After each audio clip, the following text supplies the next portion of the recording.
Hey everyone, welcome to Learn From Us podcast. My name is Seth Kirchanen. We're based here out of Richfield, Ohio. I'm here with the illustrious and handsome Paul Gabriel. Subscribe. Like and subscribe. We're really below. doing a lot of stuff on YouTube. Our subscribers have over doubled in the last month to 216, 217. Doesn't sound like a lot, but we're going to have over 1,000 by the end of the quarter and over 10,000 by the end of the year. So get in now. We thank our loyal followers. We have super duper fans. Super duper. We have super fans that really are adamant about following us and what we say. And Coke Zero for me, Don. Can you get with Coke Zero then? Producer Don coming in hot. Okay, so the point of this podcast, folks. Dumb Seth, normal person.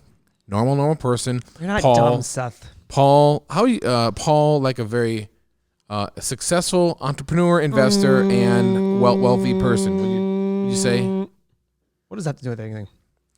I mean, We had a good conversation today in the car on the way to lunch.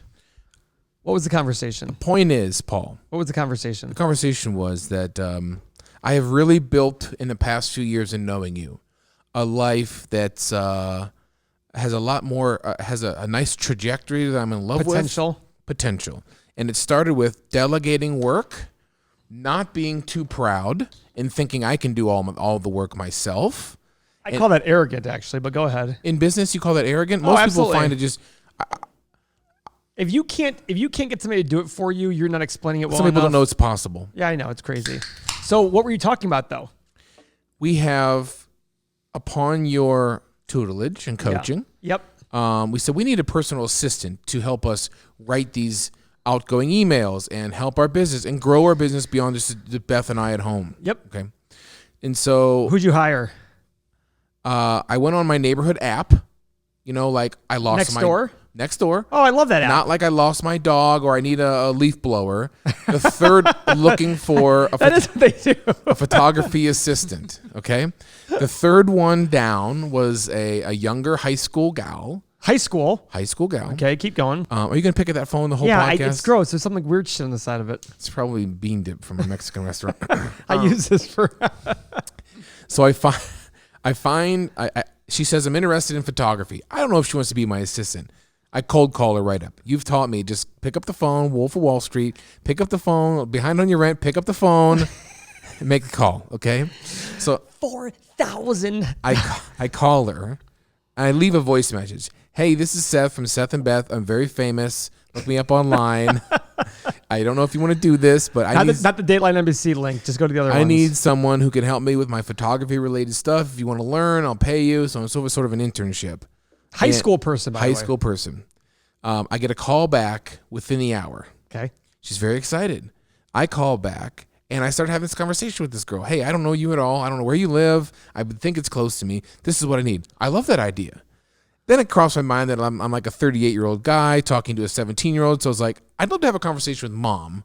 Like, put her on the phone. We're so excited even getting this call. She's looking for some sort of opportunity. She shows up an hour later to my home. To my home. Wow. Introduce her to Beth, show her the house, meet the dog, show her like our setup of what our computers, our day-to-day. And she has been probably one of the best things I've ever done for our business in terms of she shows up on time. She brings me a Red Bull when I need it. She just will. She does way more than that. She will sit there for 4 hours straight. We have weekly meetings, which we're skipping one right now because Gio's sick and we want to do this podcast. We have weekly meetings in which her name is brought up several times when I ask a question. We have to ask. I don't know if I can mention her name, Nicole. Sure. We have to ask Nicole this, and Nicole's doing this, and Nicole's doing that. I'm like, damn, this girl's fly. She went from like I think serving ice cream to like helping us. She works from home now, like because we give her these mundane tasks that I don't want to do. I'd rather build the business than email 275 potential clients. And she's doing great. She got me 2 sales yesterday. Reconnected with old clients. Hey, we're back. We're rocking. Do you want a case of our product? This is dry graphite film, a little small business I bought, dgfspray.com. dgfspray.com. Oh, wow. I'll let you look it up. That's your domain? dgfspray.com, dry graphite film. Do you give her any commission for that? Well, I'd love to work toward however that would go down. Sure, but of course, a couple clients say, hey, if the product hasn't changed, I'd love a case of it. I was talking to him this morning about getting him a case. But you and I have always agreed that high school kids are amazing. I love high school kids. You teach them every Friday. We've always had good luck having high school kids come in. And for some reason, something happens to them. Between 18 and 22. Yep. They go from amazing people to entitled assholes. You know what that thing is? How do you really feel? College. It dawned on me today in the car. I was right, like, wait a second. Man, we always say when these high school kids are incredible. They're so driven. They're passionate. They're reliable. Like we've probably had 15 high school kids in the last 5 years in our office. Only one would be like, that person is useless. 14 worked out very, very well for us. And I look at that going, and then they go to college, and all of a sudden it's like, I told this there girl. we go. I told this girl.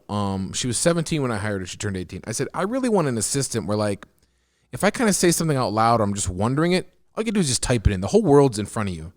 And yesterday was one of the first times. I said, hey, Beth, can you give me this address for a client? And she just goes, I'll get it. And she texted it to me. She's in the kitchen. She texted me the address. Well, it's because your house is huge. Huge. So it's hard to. 3,300 square feet on top. No, that's not true. 3,300 square feet on top. Lies. It's not. Lies. 5,000 total. Okay. Anyway, just like I never thought I could get. I mean, she's reading my mind and filling it with the questions I have. But we always so negative on millennials, and are they even millennials or Generation X? I don't even know anymore. Or Y? But I don't know. So who is this? It seems like the baby boomers, boomers, and the post 40 people love getting on the millennial suck train. And you know what? They're wrong. They go to college. Something happens in college. You know what it is? They're taught those things like you can do anything you want. The world owes you. All these things. And you don't think that's true? Look at all these college kids who expect to leave and get this job and that. I remember going to college and kids would be like, I'm not going to go to that interview. But you set it up. Yeah, but I want that job. I'm like, you're just going to. Well, so you've had this problem in your own business, right? I mean. Oh, 1,000%. Tell me about it. You post a job. And anybody here who says you don't experience that, you're not hiring then. Because your standards are so low, you don't care. People don't even show up to interviews. You schedule them for interviews, they don't even show up. You're lucky to get half the people who show up to an interview. You've already talked. First off, you've talked to them, set up the interview, and you said this date, this time, and half show up, maybe. Maybe. And depending on the job, it could be as little as 10 or 15%. And then people blame society. But something happens with these kids. In high school, they're amazing. Amazing kids, and all of a sudden, like, they're so reliable, get things done, and I'm just like, don't ever lose that. And they do. I told our gal Nicole, like, instantly she went from a dog walker to, like, her LinkedIn page is like, assistant sales rep or assistant marketing rep for blah blah blah company, right? Like, instantly, like, you can start padding your stats about what the world thinks of you, and it's real. Start getting Sure, it is real. Start getting connections and she's listened to it, She's listened to it. But so what is it, Paul? I mean, you're actually still a big fan of college. I'm sort of following the Gary V. I mean, my goal, the Gary V mindset. No. What do I say about college?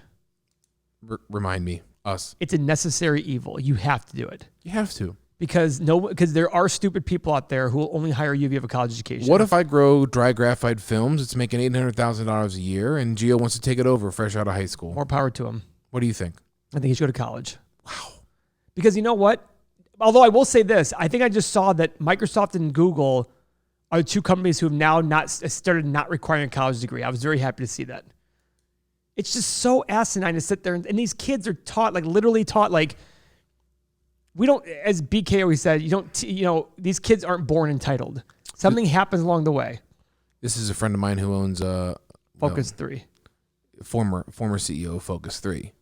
Anyway, yeah, like it's a very poignant statement because he's talking to a lot of older athletic coaches and whatnot. And, aren't these kids entitled? Yeah. And he's like, they did not entitle themselves. I should say this. In the 15 kids we've had from high school. Oh, no. There you go. The one from high school wasn't that great. The one that's about to say wasn't great either and very cocky. He went to college. He spent 2 years in college. He came back and was like, this kid's cocky as F. It's just something about it. It's just like, what is going on in these schools that they make them think like, and I'm looking at myself from college going, yeah, well, I think that's true. People say it's entitlement. What you hear the words out there is entitlement. I get that. You're stuck in this bubble. You're in this like little like cocoon, and they're telling you you're going to be amazing. Like, maybe you might be amazing. What would you? Yeah, but I mean, would it be healthy to tell them they're not going to be amazing, or like I guess? No, it's not healthy to say that. What it's I'm healthy playing to the say other is, side of the argument. You're here. right, and I don't tell people is to go, no, you're gonna be trash. It's more of, hey, you can do whatever you want to do if you're willing to do these things. But we don't do that. We tell people you can A to Z. You're at A, you can get to Z. Right. What are we trying to teach them? B to Y. B to Y. If you're willing to do B to Y, you'll get to Z. If you want to do A, B, C, D, all the way down to Z, you'll get there. But we don't teach that. I remember in college once hearing a young woman say, why don't we just come up with a business idea and go raise like $200 million and do it? Those were literally the words out of her mouth. 200 million? $200 million. Yeah. And I don't want to make this nice statement and sound like I'm a prick. Go on. She is now a stay-at-home mom, which I think is great. But those are not her dreams. Things can change over 20 years. According to her. But how did she go from, let's go raise $200 million to now be a stay-at-home mom? I don't mean it as a criticism. It just didn't, to me, it probably said the reality and the dreams were very, very disconnected. You know, it's weird to even say the idea of a stay-at-home mom. Like, just saying those words, you automatically start drawing the line of fence of like, well, are you questioning my work ethic? Are you questioning my life goals? Well, no, but the funny thing is I have friends who've criticized stay-at-home moms, and I have stay-at-home moms who criticize women who work. It's both sides. You know what I say? I've seen both raise good kids, and I've seen both raise shitty kids. Yeah. My brother's wife works, and she'll always work. See, I'm surprised by that. She likes to work. Yeah. She likes to work. Why are you surprised at that? Because we have money? Yeah. Yeah, but she likes to work. Yeah. And she has a great job that she really enjoys, and that's what matters. I mean, look, yeah, it comes down to enjoyment, right? Whether you want money or not. I mean, look at Beth. Beth became a quote-unquote stay-at-home mom, but she didn't. Yeah, I she guess. became a business partner with you. Now, our kids go to school. I know. So, I mean, I guess I really... Listen. There is something to say about... Isn't there something to say about moms who continue to stay at home? My mom stayed at home until I was 8. Yeah, you have 3 kids. Yeah. I mean, I know what you mean. It's hard to even 9, say, like... Sorry. It's hard to even bring up stay-at-home moms because, like I said, a lot of people are like, it's very polarizing. Like, what do you mean I'm not working? I've said on the show 1,000 times, if I had 2 young, sniffling, crying kids, I'd love to go to Do work. me a favor, though. Everybody go on YouTube, look up Bill Burr, the comedian, and his rant on being a mom is the hardest job in the world. It is... You know what I'm talking about, Don. Yeah. It is. You want to get into that? I already know our female our listening. We have demographic. We have 2 female listeners. Actually, we have a lot more than you think. Do we really? Tell me, Don. We do. Oh boy, who loves us? Not so the it's actually moms. as far as like engagement goes from the ad standpoint that we do, it's actually like 50-50. I can't. 46-54. Must be my stunning good looks. It's not. Seth didn't comb his hair this morning, folks. No, but I look at that. I always tell people there are shitty kids from stay-at-home moms. There are shitty kids from. Now I don't know what the mix is. Well, you must have an opinion about stay-at-home moms because you said like. Well, no, the reason I said she wanted $200 million and now she's. Well, my whole point about that is how do you go from I want to be a $200 million raise $200 million to be a stay-at-home mom? They're polar opposites. People change. You're right. People do change, but to me, did she change or did she realize? Was she forced to change? I mean, or did she realize like, oh, my $200 million wasn't really what I thought it was going to be? It wasn't as easy because in college they made it seem like it was easy. It is funny when I meet someone who's like, oh, I'm a stay-at-home dad. They might as well just say, I'm an axe murderer. Because in my mind, it doesn't even register the same. I'm like, really? Like, great. I mean, I would not like to stay home with my kids when they're little. And when they're older, it'd be fun. Well, listen, I don't. To me, I get actually more mad at the parents who criticize stay-at-home moms. I know you might not believe me in that one, but as I just said, I get really upset with parents who say you should always work. You should always work. It's terrible to be a stay-at-home mom. I'm like, what the hell does that mean? Like, it doesn't make any sense to me. I haven't heard that. Oh, I've heard that. Opinion. I have heard that. Really? I remember one person saying to me like 12 years ago, Paul, if you ever get married, never, ever, ever let your wife stay at home. Well, we were talking in the car. I was like, okay. We were talking in the car, and it's like, hey, when was the last time Beth went out with all of her gal friends? I was like, God, I'm begging for that to happen, but they won't walk away from their kids as easy as I actually would. Like we go to Mexico in the beginning of the year. You're like bon voyage. I mean, I miss them, but like, I know. Then you're like, we should go for 2 weeks. I'm like, I can't. And then today I was like, well, I could. So yeah, I can't peel her away from these kids. I wish she would go away for a week with her friends. We got in this tangent about stay-at-home moms, and it was only because of my reaction. Because everybody, listen, we're in the day and age where you say anything and it's taken the wrong way.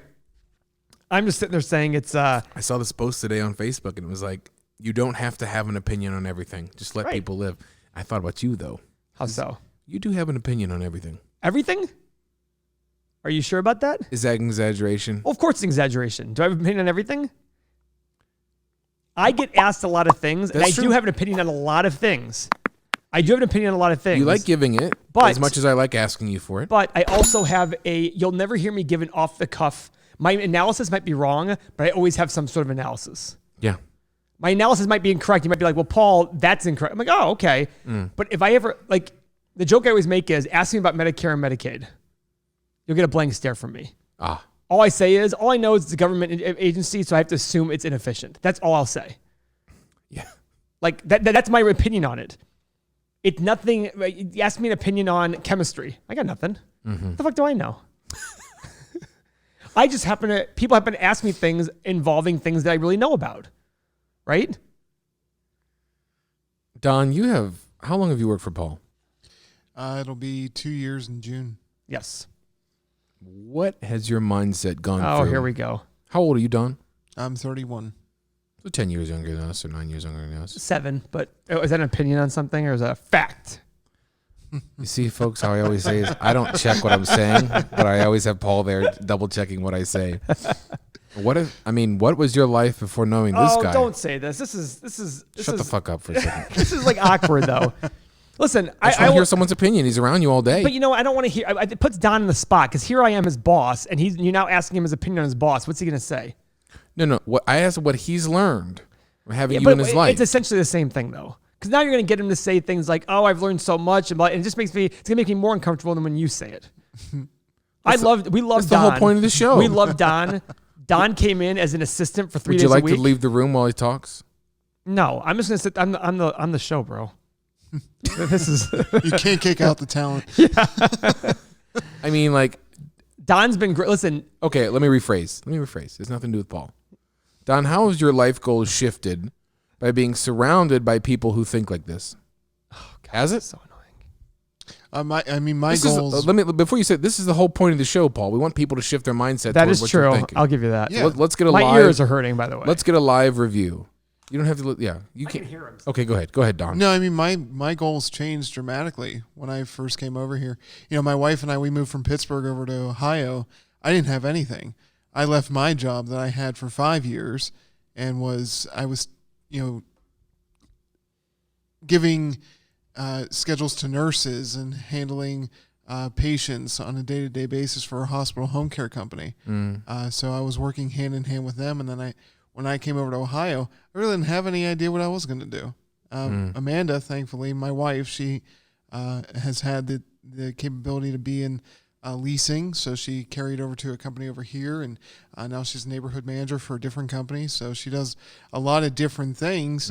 But from my standpoint, my views have changed because originally I was supposed to be going back to school back in October of last year, and when you gave up on that? I did because when I looked at it from our financial standpoint, putting us $35,000 more into debt probably wasn't the most idealistic idea that I had. That's the big thing that Gary Vee brings up. It's the return on investment for college. You say you think a child should go to college or a postgraduate should go to college, and Gary Vee straight up says, well, just go ahead and pay for their vacation. If you're paying for it, go pay for their 4-year vacation. Well, I'm not sitting there saying that they should go to the most expensive school in the world.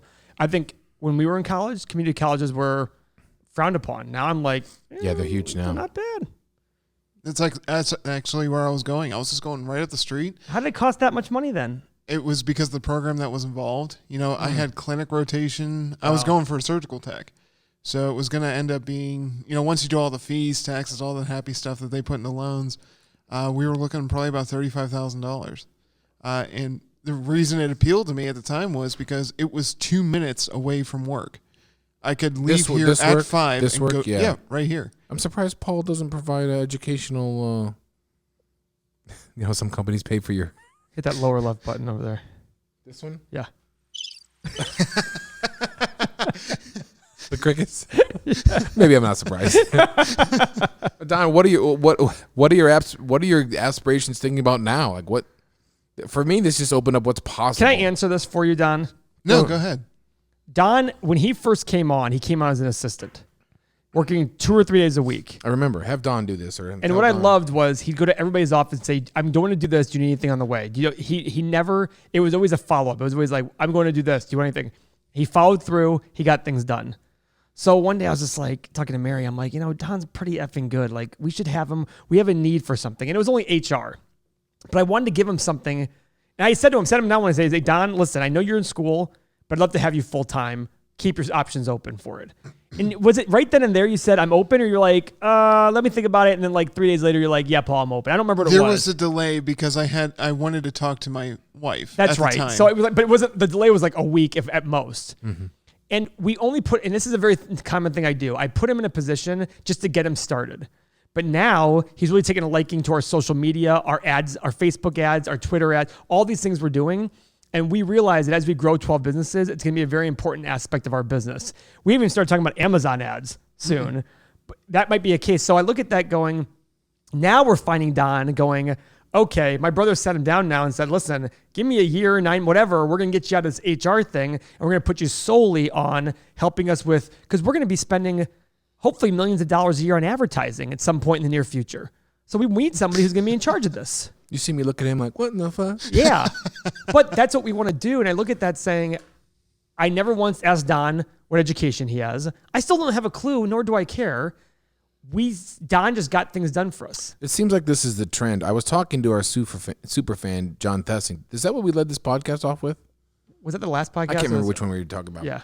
But yeah, I don't know how to do, I don't know what to do. I said, you know what? Like, it seems like if people like Paul, if you just work really hard and integrate yourself into their lives. Get things done for them. Yeah, you just give. Next thing you know, you're kind of welcomed into the club a little bit, And it's not going to be easy along the way. Like, Don's learning a very tough thing. But at the same token, he's learning it. And he's getting things done. And we're growing our user and blah, blah, blah. These are things that are going to happen along the way. Same thing with you, Seth. We tried some things, didn't work. Mm-hmm. Now, all of a sudden, we're getting traction on things. It's like, okay, this could end up being something bigger. And we're looking at these things, and I just feel like when I hate to say as society, because I think it's such a cliche term, but we're always stuck in doing these. We're always insisting on doing these paths and having this certain sound of this is the way I sound. A discussion at lunch about the person who said I'd cancel Bill Gates for my daughter, right? It was just like, well, that's a stupid statement. But the whole thing is, we have this whole world that we all buy into, and that starts, I think, in college. I feel like it starts because I'm looking at going, how do we have all these high school kids who are amazing, and then we hire them out of college, we're like, okay, these guys suck. How is that possible? Well, I mean, the question's probably fairly obvious, right? Like, they lose structure. They're told they can do anything. They're told they can be anything they want, which I think is one of the most awful things to say. It's an incomplete story. It's an incomplete message. You can do whatever you want if you are willing to do whatever it takes, right? I just emailed someone who inquired with me about mentorship. Much like you give me mentorship and you get mentorship, they're trying to turn their photography business around. And I just led with my last statement was, you have to recall, this is going to be incredibly difficult. You may fail for the first 6 months. And I forget the third one, but I mean, like,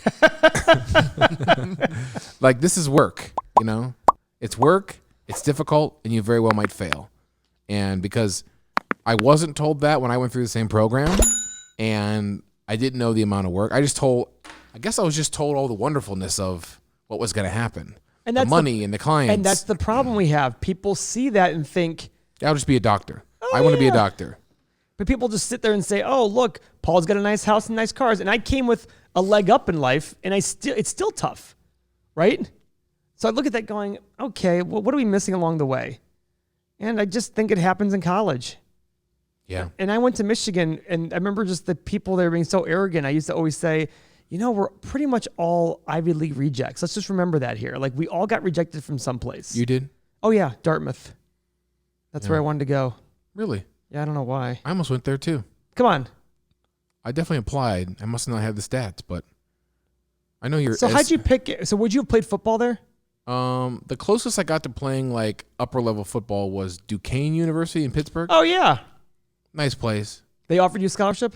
Partial. Why didn't you go there? I hear good things about Duquesne. I didn't want to leave my family. Oh, wow, really? And I was actually really interested in education and the sciences. And I remember I went to Duquesne. They're like, so here's our science building, and like pointed at it.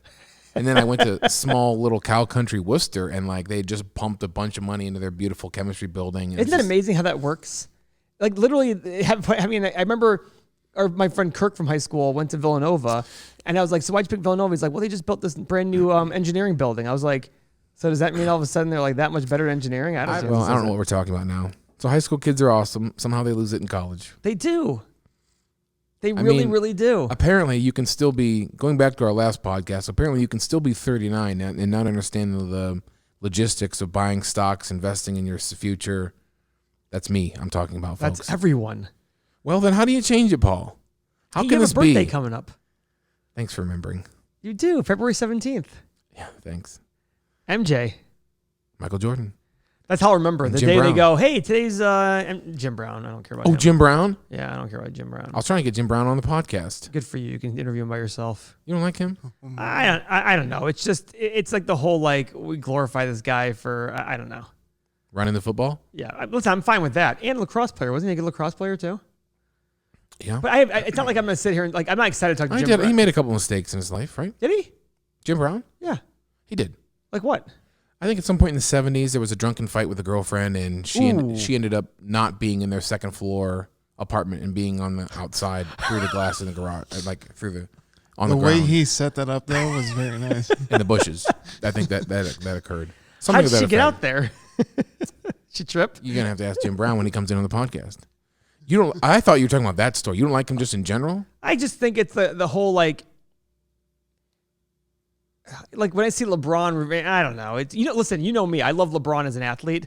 I don't like LeBron as a hometown lover of Cleveland and Akron. I'm amazed. Jim Brown's the one guy that actually stayed. Everyone else leaves. No, he left. He lives in L.A. He's at every Browns game. He's at every Cavs game. No, he's not at every Cavs game. I'm pretty sure his residency first is of all, California. He's 83 years old, so I can understand why he doesn't want to live here. But the point is, he's here. I mean, he's at the games. He's at the games. He's a Brown. Oh.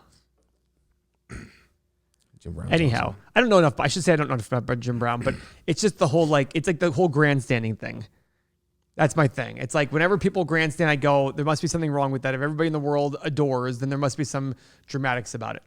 Although I will say my view on Kobe has changed dramatically since the accident. Oh, Why are you laughing? Because I thought you were going to say my view has changed, like, because you forgot all the bad things he might have done. No, I never. You're learning of. By the way, I never. I don't get the whole rape accusation thing, but there were a lot of holes in that. It seemed like there were a lot of issues with that whole accusation. But at the same token, I just said it again. At the same time, Just keep saying it's you. yeah. I liked the fact that I didn't see him Grandstanding his relationship with his with his daughters. kids. Yeah, and, with his daughters, and I like and that. pumping up women's sports, and well, now we see it, and maybe we should have heard about it more. It's a good thing to say, but at the same time, I don't think that.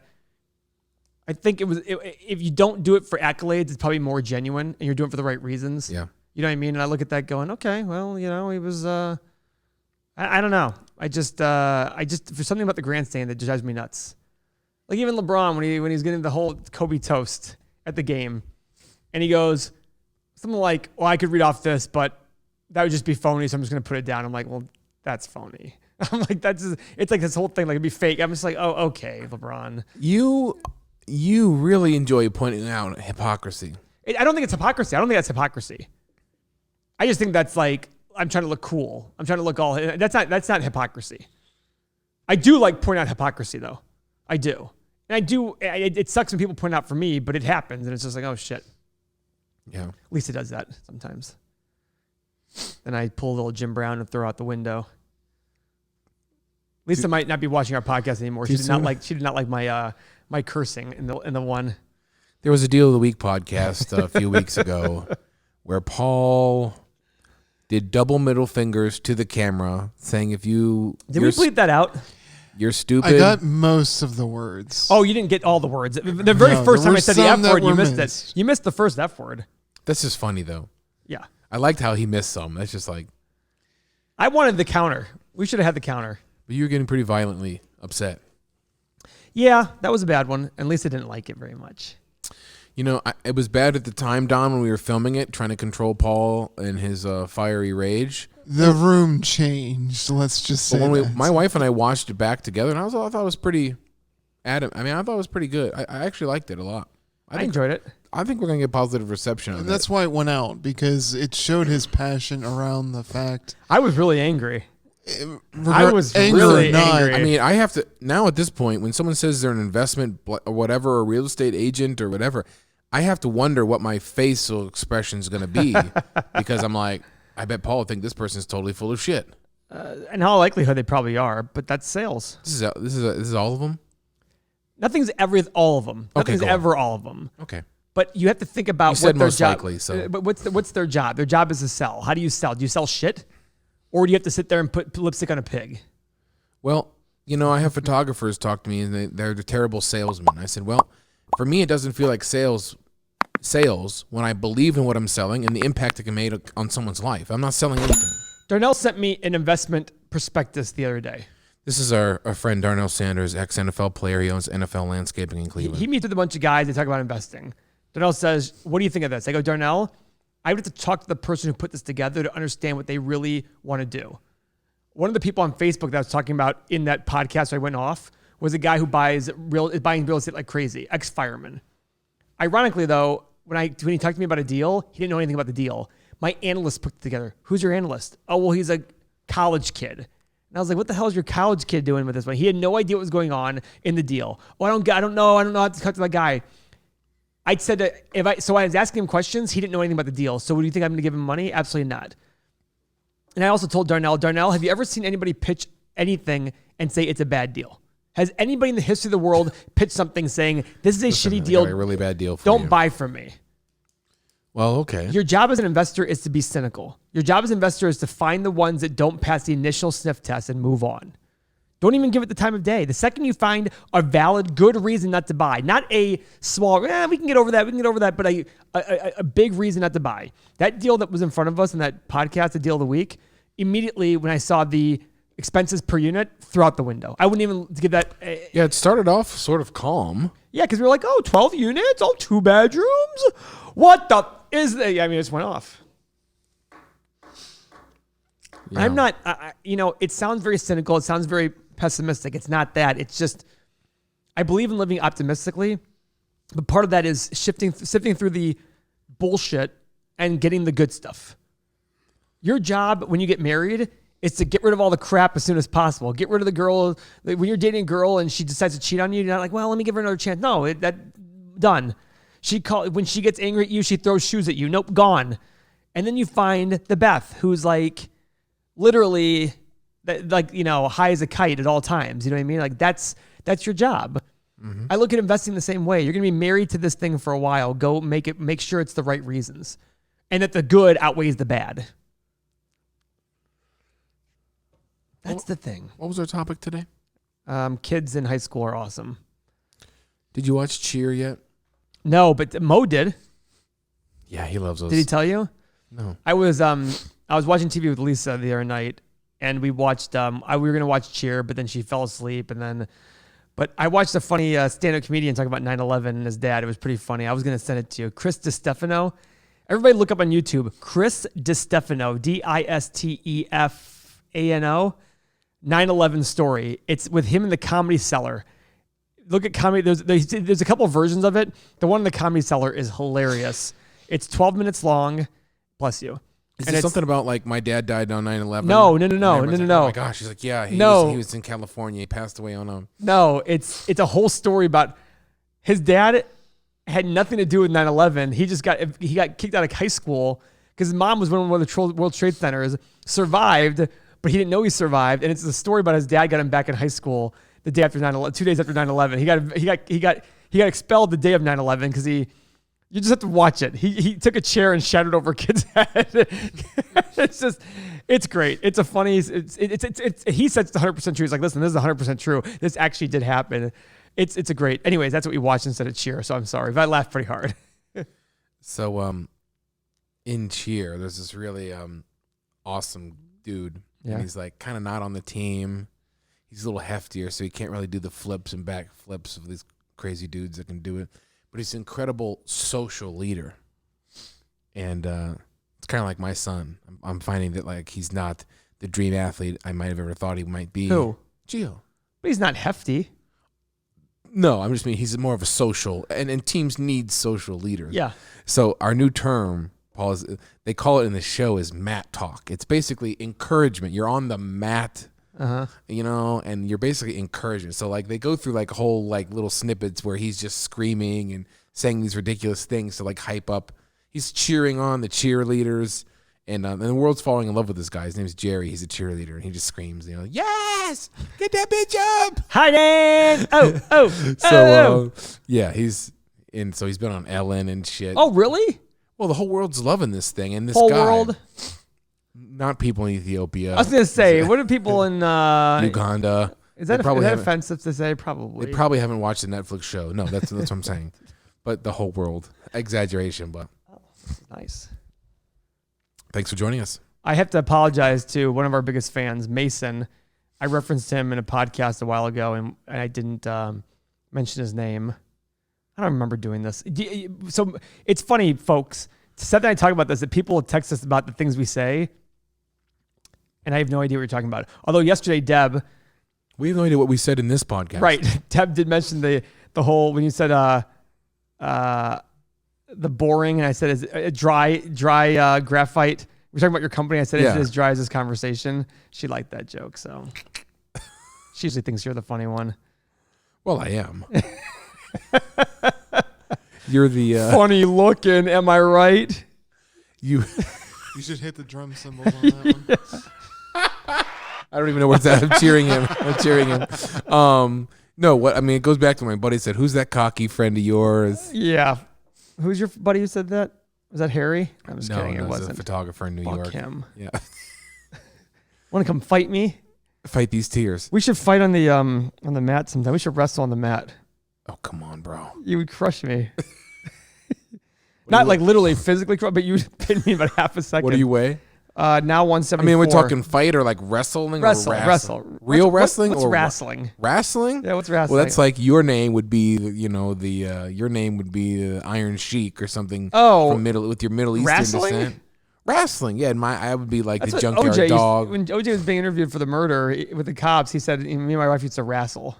Oh, well. That was code for his fist in her face. But wrestling would be like there's a referee, we put our toe on the line, shake hands, and then go for points. And I would love to wrestle with you sometime. You'd have me pinned in about 13 milliseconds. We hit 100 million subscribers, we'll do it. Full. We'll do, if we hit 100 million subscribers on YouTube. 100 million? That's not, come on, 100 million. That's PewDiePie level, but. Who? It better. Oh, the one of the top ranking. Someone has 100 million? Not 100 million, but he's pretty high up there. I think if we get 100,000, we have to have a wrestling match. 100,000's fine. We'll get learn from us singlets. What's a singlet? Wow. You're gonna find out. Oh, I think I can do this with a singlet. It's like a tight onesie. Yeah, the leotard thingy. We'll have to get learn from us singlets. I'm not manscaping for a while. That was too far. Well, it goes down halfway down your leg. So does it? I know you have your ball fro. That was like the Borat thong thingy. So we'll hire a referee. We'll have to rent out like a little. We'll hire a referee. There's got to be. All right, let's do something for 10,000 subscribers. I'll give you like an eight point lead. No, there's no way I'd still lose. What's first to what? It's like 3-minute rounds. All right, I'm done here. What should we do for 10,000 subscribers? 10,000. That's something we can talk about. There should be something that kind of happens. I would say it would be a giveaway. So, if we're at the 9,000 or something, the thing people do is like if you go on Facebook and tag friends or something and blah blah blah. Well, how about like a week at Casa Sofia or the new one, Mo's new house? I see how he's already trying to peddle someone else's real estate down there. Well, it's going to be merged in with our partnership. I'm going to own it. I'm kidding. I don't know what people do. Like they do something silly, but see, that's like a channel. We should do something. We should do something internal. Listen, where can we do a podcast episode at? Like where it'd be absolutely incredible. Chuck E. Cheese. Do your kids go to Chuck E. Cheese? They love it. Do they really? Absolutely. Do you like it? It's great. You know why? They lock the kids in. You can't. There's no way for your kids to kind of be like unsafe. They can't leave. They can't. It's not physically possible. Where's the closest Chuck E. Cheese to here? It's right down in Fairlawn. The kids Where? love it. It's down by the mall a bit. Yeah. They switched to a new thing now. You can just pay by the hour. So you're just like, hey, go nuts for an hour. Just run around like crazy. Do you eat pizza when you're there? I do not. I mean, I have some standards, you know. Not many, but that's one of them. Their pizza just tastes like dog shit. Does it really? The salad bar looks so disgusting. It's what you used to have back in high school. You know that. So we had good pizza. They ordered in pizza at our place, but cardboard. But anyway, the kids love it. I mean, the games work. They get the tickets. They go turn the tickets in for some bullshit. They love it. Oh, that's awesome. You'll take your niece there. You should. I don't know. Oh, it's great. Those places make me sad for some reason. Sad why? I don't know. They just make me sad. I think about like, Sad? kids who are like not doing well who can't enjoy that stuff. Well, if you look at the clientele that are there, I mean, there's not many people who aren't there. What does that mean? There's not it doesn't take a specific salary range. Is it very inexpensive? Absolutely. Is it? Sure. Less than $15. Your kid goes nuts for an hour. An hour? Sure. It's like a jumpy house or When something. we were kids, it was like a whole endeavor, wasn't it? I don't know why my voice is so high. Wasn't no, it like, I don't think so. Why's my ear hurting? God damn. I don't know about an endeavor. I thought it was like a whole. We go out to dinner. We put the nice clothes on. Yeah, no, it's great. I mean, I'm just kidding. Yeah. All right. Thanks for joining us. Subscribe below. This was another great podcast. At least you and I thought so. We're the only two people who care. We're the only people that matter. No, but I am grateful for Don. Our subscriber base has doubled in the past week. And Oh, by the way, by the time this posts, it'll probably be in the 1,000, maybe 1,000. That'd be incredible. We're having some good growth. We've had 30 new subscribers a day for the last 2 or 3 days. So at 10,000, Paul will do the show naked or a thong at least. Wouldn't it be funny? No, we got to figure out something we're going to do. We're open to suggestions. If anyone wants to comment below. That'd be great. Yeah, that'd be awesome. Learn from us on YouTube. Follow us. Thanks. Bye.